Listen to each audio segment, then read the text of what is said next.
Oke, Assalamualaikum warahmatullahi wabarakatuh. Selamat pagi atau selamat siang.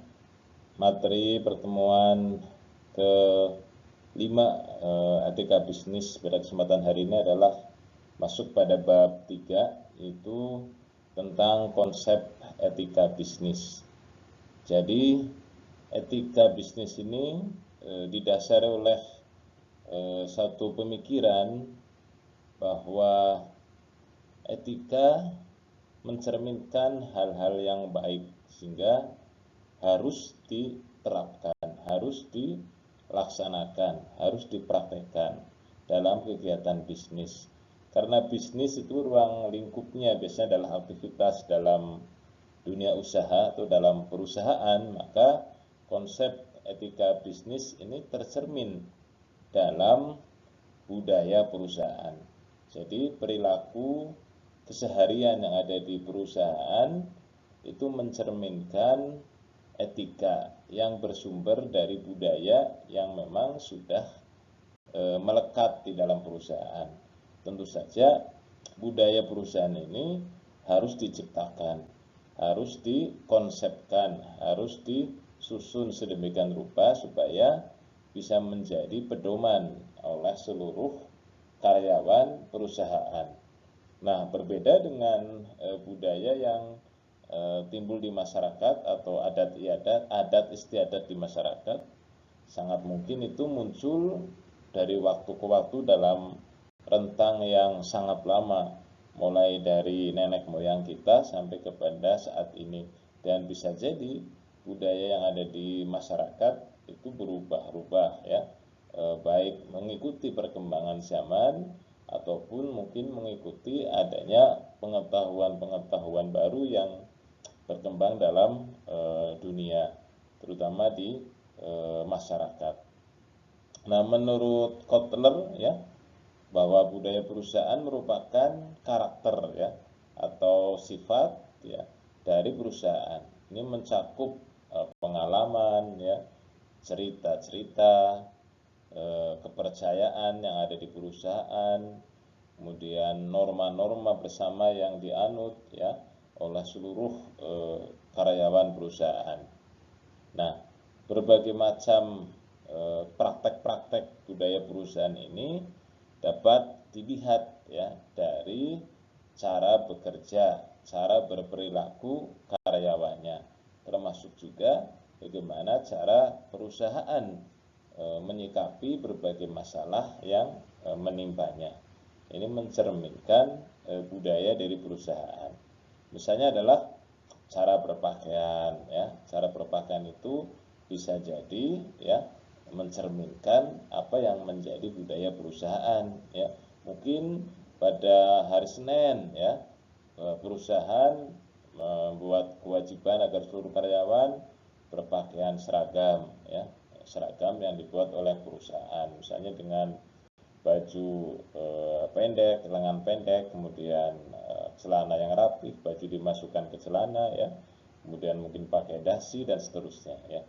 Ini mungkin mencerminkan bahwa karyawan itu harus siap melayani pelanggannya dengan profesional. Kemudian mungkin hari Selasa ada seragam lain yang mungkin mencerminkan adanya hari operasional ya, sehingga mungkin karyawan cukup menggunakan kaos misalnya ya dengan celana yang sepadan, katakanlah dengan celana jeans misalnya, sepatu cats misalnya dan seterusnya ya. Ini mungkin mencerminkan bahwa hari Selasa adalah hari operasional di mana perusahaan ingin menunjukkan bahwa operasional yang dilakukan itu semata-mata untuk kepentingan konsumen dengan melaksanakan konsep operasional yang maksimal ya, yang unggul dan yang profesional. Kemudian hari Rabu misalnya menggunakan pakaian tradisional di daerah masing-masing, misalnya katakanlah di Jawa menggunakan pakaian Jawa, di Sunda pakaian Sunda, di Batak pakaian Batak ya, dan lain sebagainya. Ini mungkin menghargai, menghormati budaya setempat ya, adat istiadat setempat. Nah, kemudian hari Kamis, Jumat dan seterusnya mungkin bisa berbeda-beda pakaiannya. Misalnya hari Jumat menggunakan pakaian batik ya untuk menghargai budaya nasional. Nah, ini semua ada maksud dan tujuannya mengatur seragam atau pakaian karyawan perusahaan. Nah, kemudian bagaimana cara berbicara karyawan ini juga mencerminkan budaya dari perusahaan. Bagaimana karyawan menghadapi pelanggan, harus ramah dengan senyum ya, kemudian menyenangkan ya, berbicara secara halus, sopan dan seterusnya. Ini mencerminkan budaya perusahaan. Artinya kalau dia bersikap baik, maka budayanya adalah budaya yang baik yang sudah tercermin dari perilaku dan cara berbicara karyawan perusahaan. Nah, bagaimana cara melayani tamu, kemudian bagaimana mengatur standar-standar operasional di kantor ya, bagaimana melihat visi, misi dan tujuan perusahaan, ini mencerminkan budaya perusahaan. Dan jangan lupa biasanya di perusahaan ada semacam credo ya, ada semacam value, ada semacam nilai yang harus dianut oleh perusahaan. Ini adalah cermin dari budaya perusahaan. Kalau saat ini misalnya di perusahaan BUMN itu ada semacam value ya, nilai yang disebut akhlak ya. Akhlak ini adalah singkatan ya, singkatan dari beberapa istilah yang harus ditaati dan mencerminkan profesional perusahaan ya. Misalnya T-nya teamwork gitu ya, katakanlah itu mencerminkan kerjasama. Jadi semua perusahaan harus ada semua BUMN karyawannya harus mampu bekerja sama, misalnya seperti itu ya, dan seterusnya ya. Nah, kemudian pengaturan operasional kantor ya, bagaimana mengatur GCG ya, Good Corporate and Governance di kantor itu diatur seperti apa agar terbebas dari korupsi dan nepotisme ya. Ini semua diatur. Kemudian pengaturan jam kerja karyawan ya, pengaturan operasional, standar operasional perusahaan dan seterusnya. Semua konteks yang ada di perusahaan, semua aktivitas yang ada di perusahaan itu sebenarnya mencerminkan budaya perusahaan. Budaya yang baik, yang profesional, yang bertanggung jawab tercermin dari sosok pelayanan secara keseluruhan dari perusahaan itu adalah pelayanan yang prima, pelayanan yang baik kepada masyarakat dan bisa memberikan kepuasan kepada masyarakat. Ini dampak dari penerapan budaya baik dan dilaksanakan oleh seluruh jajaran perusahaan, oleh seluruh komponen perusahaan. Karena biasanya masalahnya adalah ketika budayanya sudah bagus tetapi tidak dilaksanakan oleh seluruh komponen perusahaan. Ini yang jadi masalah, sehingga yang keluar atau yang terlihat, yang tercermin dari perusahaan itu bukan budaya yang sesungguhnya, tapi bisa berbeda. Ini yang sering menjadi masalah dalam penerapan budaya perusahaan. Nah, dasar pemikiran bahwa kenapa harus ada budaya perusahaan, bahwa perusahaan akan memiliki hak hidup apabila perusahaan tersebut memiliki pasar dan dikelola oleh orang-orang yang ahli dan menyenangi pekerjaannya. Jadi ini prinsip going concern ya, di mana setiap unit usaha, entitas usaha itu harus berkembang, harus bertahan hidup selama-lamanya, sehingga diharapkan tidak mengalami kebangkrutan, tidak mengalami kepailitan atau tidak mandek usahanya ya, tidak berhenti usahanya, tapi jalan terus going concern. Ini sehingga perusahaan itu harus memiliki konsumen ya, kemudian harus memiliki pengelolaan yang profesional, itu para manajer ya, kemudian board of director ya, dan komisaris dan seluruh jajaran perusahaan yang memang bekerja sepenuh hati mengelola perusahaannya ya.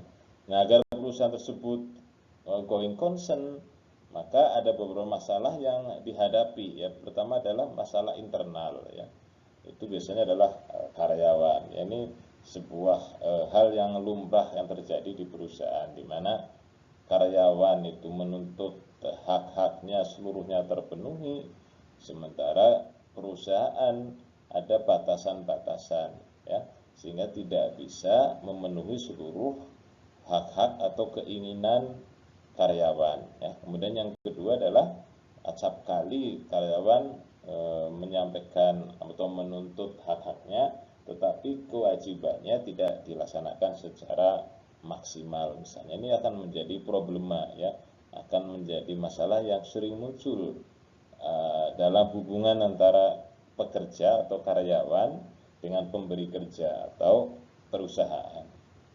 Nah, ini sering kita lihat adanya demo-demo buruh, ya, demo-demo karyawan menuntut kenaikan gaji misalnya, dan seterusnya. Ini semua hal yang lumrah, ya, karena memang ada dua kepentingan yang berbeda antara kepentingan buruh dengan kepentingan perusahaan atau kepentingan pemberi kerja. Kemudian masalah eksternal misalnya adalah masalah dengan konsumen atau dengan pesaingnya, ya, atau dengan kompetitornya. Ini hal yang lumrah juga.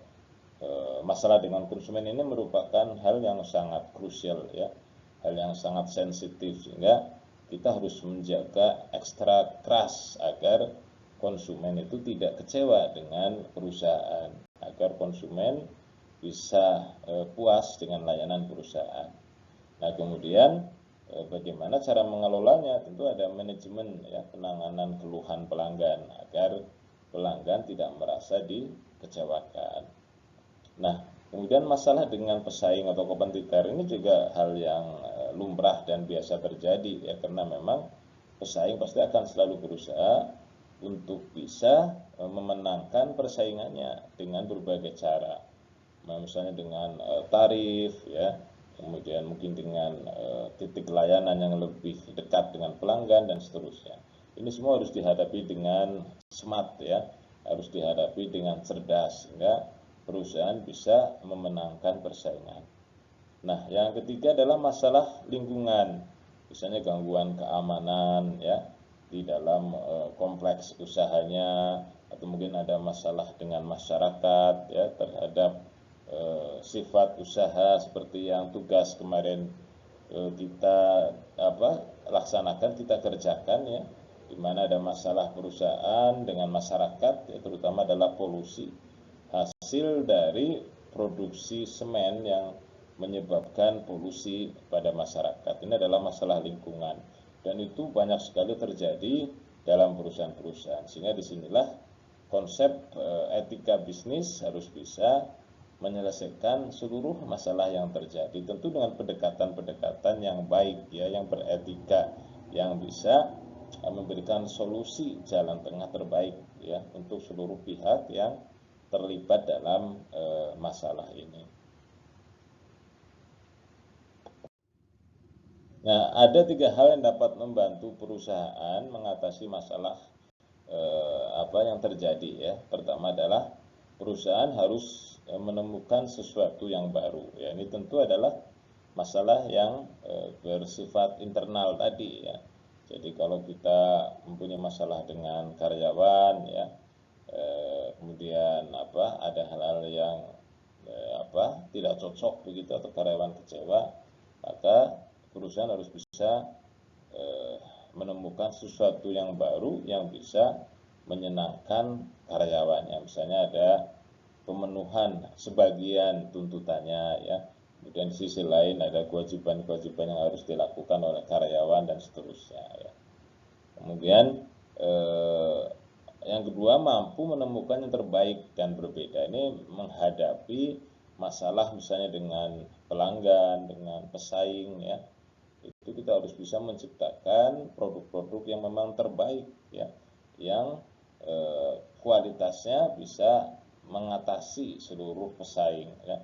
Kemudian dengan harga yang terjangkau, ya, artinya masyarakat masih mampu, kualitasnya bagus, harga yang wajar, terjangkau, dan ini tentu akan memuaskan konsumen karena produk-produk yang memuaskan konsumen adalah produk yang mampu memenuhi harapan dari konsumen, ya. Kemudian bagi pesaing tentu itu juga menjadi tantangan karena antara perusahaan dengan kompetitor itu akan terus berlomba-lomba menciptakan pelayanan atau produk yang terbaik, yang menguntungkan bagi konsumen. Jadi apabila ada persaingan yang sehat di dalam perusahaan, di dalam dunia bisnis, maka yang diuntungkan adalah konsumen. Karena apa? Karena adanya persaingan ini akan memicu penciptaan produk-produk yang berkualitas ya, dengan harga yang tentu menguntungkan bagi konsumen ya. Kemudian yang ketiga adalah tidak lebih jelek dari yang lain. Ini masalah-masalah yang untuk menghadapi masalah-masalah lingkungan tadi ya. Mungkin kita dengan masyarakat ya, dengan pemerintah, kemudian mungkin juga dengan ulama, dengan aparat dan seterusnya ya. Ini harus bisa menciptakan suatu solusi-solusi yang lebih baik daripada yang lain. Artinya jangan sampai solusinya malah lebih jelek atau lebih buruk dari yang lain. Nah, kemudian untuk mewujudkan hal tersebut ya, maka perusahaan, nah tadi sudah saya jelaskan, harus memiliki nilai-nilai ya yang tercermin. Pertama adalah visi ya, silahkan dibaca apa itu pengertian visi ya. Visi adalah sesuatu yang ingin diraih perusahaan dalam jangka waktu yang panjang ya. Jadi cita-cita atau keinginan besar yang akan diperoleh perusahaan dalam jangka waktu yang panjang, misalnya 10 tahun ke depan atau 25 tahun ke depan. Kemudian misi itu bagaimana cara kita mencapai visi tersebut, itu adalah misi ya. Kemudian tujuannya adalah sesuatu yang juga ingin diraih tapi secara bertahap ya, secara bertahap, misalnya 5 tahunan sampai kepada nanti visi itu tercapai. Nah, kemudian nilai-nilai itu juga ada di dalam budaya perusahaan atau budaya organisasi. Ada value ya yang diciptakan yang mudah dipahami oleh karyawan, tapi juga bisa dipraktekkan, bisa dilaksanakan ya. Misalnya amanah, kemudian teamwork ya. Katakanlah misalnya ada integritas gitu ya, itu adalah nilai-nilai yang biasanya ada di dalam perusahaan ya. Nah, kemudian kita masuk pada budaya organisasi. Jadi ada beberapa unsur dalam budaya organisasi. Yang pertama adalah memecahkan masalah baik internal maupun eksternal organisasi. Jadi ini nilai-nilai yang dipakai, yang disepakati, yang dipedomani oleh seluruh jajaran perusahaan, ini mestinya bisa memecahkan masalah yang terjadi, baik itu problem internal maupun problem eksternal. Apabila kita memiliki budaya tetapi tidak mampu memecahkan masalah secara baik, maka artinya budaya tersebut belum dilaksanakan, belum diterapkan, atau belum dipahami oleh seluruh jajaran perusahaan. Sehingga perlu langkah-langkah lain ya, misalnya sosialisasi ya, kemudian mungkin ada bimbingan-bimbingan, mentoring gitu ya, secara terus-menerus, secara bertahap dan seterusnya. Yang kedua, budaya tersebut dapat ditafsirkan secara mendalam. Nah, ini ya, jadi budaya itu nilai-nilai yang ada harus bisa ditafsirkan secara mendalam, artinya secara filosofis itu memang sangat baik ya. Namanya juga value. Tadi misalnya amanah ya. Amanah ini adalah nilai yang sangat mendalam dan itu bisa mencakup banyak hal amanah ini, termasuk misalnya kejujuran ya, bekerja dengan fokus, mementingkan kepentingan perusahaan daripada kepentingan pribadi dan seterusnya. Itu adalah tafsir dari amanah. Jadi sangat dalam ya. Kemudian mempunyai persepsi yang sama ya. Jadi seluruh komponen yang ada dalam perusahaan harus memiliki persepsi yang sama terhadap budaya organisasi atau budaya perusahaan. Kalau persepsinya berbeda-beda, itu akan menciptakan praktek yang berbeda-beda juga ya. Jadi persepsi harus sama sehingga prakteknya pun nanti akan sama, penerapannya akan sama sehingga memberikan hasil yang optimal ya. Nah, kemudian seluruh komponen itu juga harus mempunyai pemikiran dan perasaan yang sama, ya. Jangan sampai mempunyai pemikiran yang berbeda, perasaan yang berbeda, sehingga terjadilah yang namanya friksi-friksi, ya, pertentangan-pertentangan antara komponen dalam perusahaan. Ini sangat tidak baik dan bisa menghambat, ya, kemajuan perusahaan. Fungsi dan manfaat budaya perusahaan. Yang pertama, fungsi itu menentukan maksud dan tujuan organisasi. Dengan fungsi tersebut, organisasi akan mengikat anggotanya, ya. Jadi budaya tadi yang merupakan value yang dipedomani, ya, kemudian ditafsirkan secara mendalam, kemudian dipersepsikan secara sama oleh seluruh jajaran perusahaan dari karyawan paling bawah sampai ke karyawan paling atas atau sampai ke direksi, katakanlah seperti itu, ya, maka akan bisa mengikat seluruh anggotanya. Nah, dengan demikian maka anggota kalau sudah terikat bisa diarahkan untuk bersama-sama mencapai maksud dan tujuan perusahaan.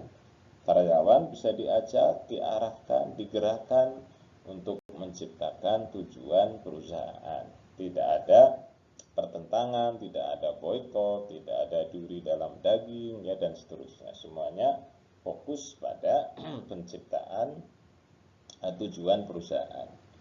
Itu fungsi yang baik dari budaya perusahaan. Kemudian yang kedua, manfaat, ya. Yang pertama, mampu memecahkan masalah internal, ya. Tadi sudah dijelaskan, mestinya budaya itu bisa menyelesaikan seluruh masalah yang terjadi baik secara internal maupun eksternal. Nah, yang kedua, mampu memecahkan masalah eksternal, ya. Yang ketiga, mampu memiliki daya saing sehingga bisa memenangkan persaingan dan mampu going concern atau hidup dalam jangka waktu yang panjang. Artinya perusahaan tetap eksis selama-lamanya, ya, tidak mengalami kebangkrutan, tidak mengalami kepailitan dan seterusnya. Nah, kunci membangun budaya perusahaan yang pertama adalah memahami proses terbentuknya budaya perusahaan, ya. Pertama adalah secara alamiah, ya. Jadi bisa saja budaya itu tercipta secara alamiah. Hanya memang kalau tercipta secara alamiah itu harus terdokumentasi supaya apa? Supaya tidak lenyap, supaya tidak hilang ditelan waktu seiring dengan proses regenerasi pergantian karyawan, maka bisa hilang apabila tidak terdokumentasi dengan baik. Maka proses yang terbentuk secara alamiah ini harus terdokumentasi. Misalnya adanya cium tangan misalnya, ya, sebagai rasa hormat antara atasan dan antara bawahan dan atasan misalnya. Kemudian ada kebiasaan misalnya sebelum masuk kantor bersih-bersih halaman misalnya, gotong royong menyapu halaman misalnya seperti itu. Itu alamiah tapi sesuatu yang sangat baik. Nah, mestinya itu bisa dipertahankan, ya, dengan cara didokumentasikan dan secara terus-menerus dari generasi ke generasi dipraktikkan, ditularkan sehingga tidak akan hilang, begitu, ya. Nah, kemudian yang kedua adalah proses terbentuknya secara konseptual, ya. Secara konseptual ini artinya disiapkan, ya, direncanakan, disusun, ya, agar bisa menjadi value budaya yang baik, yang paripurna, yang bisa menciptakan arah pada pencapaian tujuan perusahaan. Jadi dibikin secara menyeluruh seperti tadi saya sebutkan, ya, misalnya akhlak begitu sebagai budaya di perusahaan milik negara atau di badan usaha milik negara. Kemudian sumber budaya perusahaan adalah pertama dari karakteristik pemimpin, ya. Jadi apabila prosesnya itu berjalan dengan baik, maka pemimpin ini sangat menentukan, ya, terjadinya transfer budaya, ya, yang baik untuk seluruh jajarannya. Jadi praktek budaya perusahaan memang harus dimulai dari pemimpinnya dulu ya. Makanya apabila pemimpin ngomongnya A ya dia harus bisa mempraktekkan A. Dia ngomong B harus bisa mempraktekkan B. Jadi tidak boleh pemimpin itu ngomongnya A tapi prakteknya B ya. Jadi harus konsisten antara apa yang diucapkan dengan apa yang dilaksanakan. Nah, karakteristik pemimpin yang konsisten, yang bertanggung jawab, yang bisa menjadi lokomotif terhadap penerapan budaya perusahaan inilah yang sangat diperlukan oleh perusahaan ya, sehingga karyawan di bawahnya bisa mengikuti jejak atau apa yang dilaksanakan oleh pemimpinnya. Kemudian sumber budaya perusahaan yang kedua adalah jenis pekerjaan. Ini juga menjadi hal yang mempengaruhi budaya perusahaan ya. Kadang-kadang jenis pekerjaan yang sifatnya rumit begitu ya, yang sifatnya rumit kemudian melibatkan banyak orang, melibatkan banyak tempat juga ya, ini bisa menjadi hal yang menghambat ya pelaksanaan budaya perusahaan karena dia akan melibatkan banyak orang, banyak tempat gitu. Berbeda manakala jenis pekerjaan itu adalah melibatkan sedikit orang di satu tempat saja sehingga mudah diawasi, mudah dikendalikan. Nah, ini akan lebih mudah dalam menerapkan budaya perusahaan. Nah, kemudian yang ketiga adalah cara memecahkan masalah ya. Ini juga merupakan implementasi atau penerapan dari budaya perusahaan. Apabila budaya kita adalah baik, kemudian profesional ya, kemudian integritasnya tinggi ya, maka tentu akan memecahkan masalah secara baik ya, secara cepat dan bisa memuaskan seluruh pihak yang terlibat. Nah, yang kedua adalah memahami faktor-faktor yang mempengaruhi budaya perusahaan. Nah, tadi ya ada value, ya ada ideologi, ada norma yang mungkin dia sudah berkembang secara alamiah di perusahaan. Ini bisa mempengaruhi budaya perusahaan. Nah, tentu hal-hal yang sudah baik sudah semestinya tidak perlu dihilangkan, tetapi harus dipertahankan bahkan ditingkatkan ya supaya bisa mempercepat pencapaian tujuan organisasi. Ya. Yang ketiga adalah langkah-langkah membangun budaya perusahaan. Ini ya, pertama menemukan masalah dalam organisasi. Ya. Nah, masalahnya itu apa ya di dalam organisasi sehingga harus ada budaya yang seperti apa, harus ada value yang seperti apa sehingga masalah tersebut bisa diselesaikan. Kalau misalnya tadi saya contohkan ada perusahaan dengan jejaring atau networking yang luas di seluruh Indonesia dengan jumlah karyawan yang sangat banyak, kemudian suatu pekerjaan itu melibatkan banyak karyawan dengan tempat yang berjauhan, maka ini akan bisa mempercepat munculnya masalah ya, terutama masalah dalam operasional. Nah, ini harus menciptakan budaya apa yang cocok. Nah, misalnya amanah ya, integritas misalnya, networking, kerjasama, ini bisa menjadi solusi untuk memecahkan masalah tadi. Gitu ya. Kemudian yang kedua adalah menemukan opini yang berkembang. Nah, opini itu sebenarnya harus bisa ditangkap apa yang berkembang di dalam jajaran perusahaan, misalnya di karyawan yang ada di level bawah, level menengah, itu opininya seperti apa ya, misalnya menginginkan adanya kekompakan ya, menginginkan adanya hilangnya misalnya kesenjangan dan seterusnya, maka bisa diciptakan budaya yang bisa memecahkan masalah kesenjangan tersebut. Kemudian menganalisis opini ya, pertama dari lingkup, kemudian kemunculannya, dari kompetensinya, dari kualitasnya ya, kemudian dari kadarnya. Ini bisa sebagai bahan untuk menganalisis opini ya. Jadi opini itu kan sangat banyak ya. Nah, dianalisis kemudian tentu bisa kita simpulkan kira-kira opini-opini apa yang relevan ya untuk bisa dikembangkan menjadi budaya perusahaan. Kemudian ada menentukan strategi, ya, membuat program, merumuskan pesan yang dapat mengubah opini negatif menjadi positif, opini positif menjadi lebih positif. Jadi dalam penerapan budaya perusahaan harus ada strateginya, kemudian ada program kerja, apa saja yang harus dilakukan, terutama adalah sosialisasi kepada seluruh jajaran sehingga mempunyai daya tangkap dan persepsi yang sama. Walaupun ini bukan pekerjaan yang mudah, tetapi apabila dilaksanakan secara terus-menerus, secara konsisten, kemudian disertai dengan teladan yang baik dari pimpinan, maka tidak menjadi hal yang mustahil apabila nilai-nilai perusahaan bisa ditangkap, bisa diresapi, dan bisa menjadi pedoman secara sama bagi seluruh jajaran perusahaan. Nah, tadi kemudian membuat pesan yang dapat mengubah opini negatif menjadi positif, yang sudah positif menjadi lebih positif. Ini akan sangat baik bagi optimisme kerja karyawan, karena di dalam pemikiran mereka selalu ada hal-hal yang positif, ya.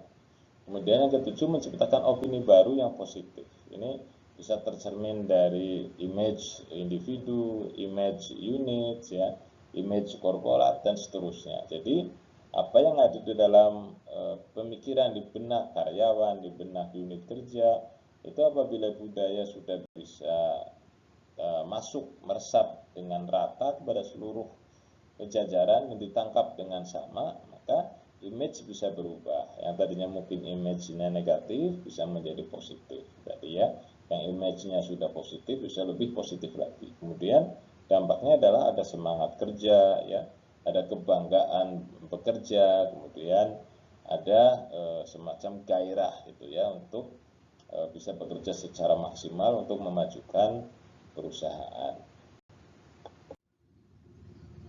Nah, budaya perusahaan dapat dibagi menjadi, pertama adalah produk, ya, artinya kalau dia mempunyai produk, maka budaya itu dapat melekat kepada produk, ya. Jadi kualitas produk itu sebenarnya mencerminkan apa yang menjadi budaya di perusahaan tersebut. Kalau dia perusahaan jasa, ya tentunya adalah produknya produk jasa.